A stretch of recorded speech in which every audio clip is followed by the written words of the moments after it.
por que eu acho o amor uma das experiências mais avassaladoras? Olha, não sou eu que acho só, né? Quando você olha na literatura, desde a Idade Média para cá, isso aparece com frequência, alguma coisa apontada como uma espécie de doença da alma, do pensamento. Se você pegar na literatura inteira, né, século XIX está cheio de exemplos desse. Pensa na Ana Karenina, do Tolstói. Aqui no Brasil, pensa na obra do Nelson Rodrigues inteira dedicada a esse tipo de devastação. A devastação especificamente está associada na narrativa do amor romântico ao conflito entre desejo e virtude. É aí que se dá, digamos assim, o poeta Otávio Paz, ele fala de uma dupla chama que se confronta, o desejo e a virtude. Só que daí decorre uma série de coisas.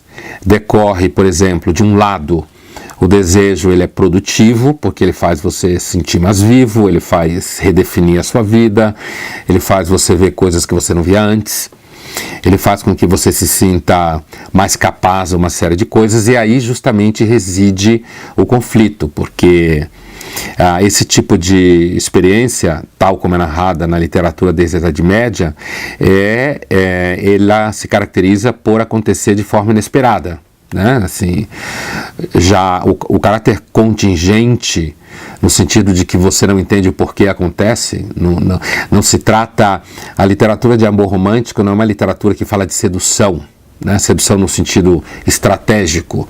É por isso que os autores normalmente falam do amor como se ele fosse uma espécie de substância, entre aspas, como uma espécie de um senhor, como se falava na Idade Média, né?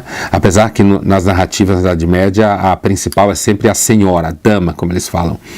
Mas o amor, ele é uma força que vai, o eros, né? Ou o pathos, ele vai submetendo as pessoas, e é por isso que se diz que você deve evitar, porque ele desordena o cotidiano, e ele normalmente se instala no cotidiano ordenado, né? Como todo cotidiano saudável é razoavelmente ordenado. Então, assim, o confronto com a virtude, você vai pensando para além daquilo que você devia pensar.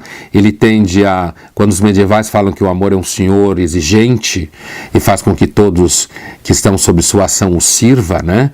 É no sentido de que aquilo que não está sob o domínio do amor vai sendo paulatinamente esvaziado. E para você conseguir evitar esse processo, você tem que resistir justamente ao desejo que ele traz, né? Então, quando eu falo normalmente que o amor é uma experiência avassaladora, uma das experiências mais avassaladoras da vida, inclusive hoje em dia, quando a gente tem uma tendência a querer uma vida muito organizada, muito correta, a gente tem condições de fazer previsões a médio e longo prazo, e uma experiência como essa, ela pode pôr a pique, como se fala, todo o seu projeto.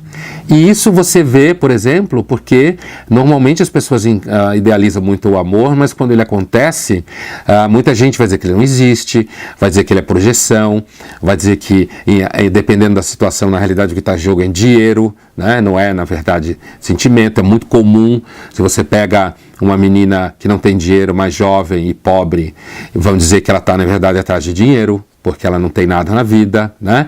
Então você tem no fundo, você tem uma contínua, um processo contínuo de juízo e de julgamento do que significa essa experiência.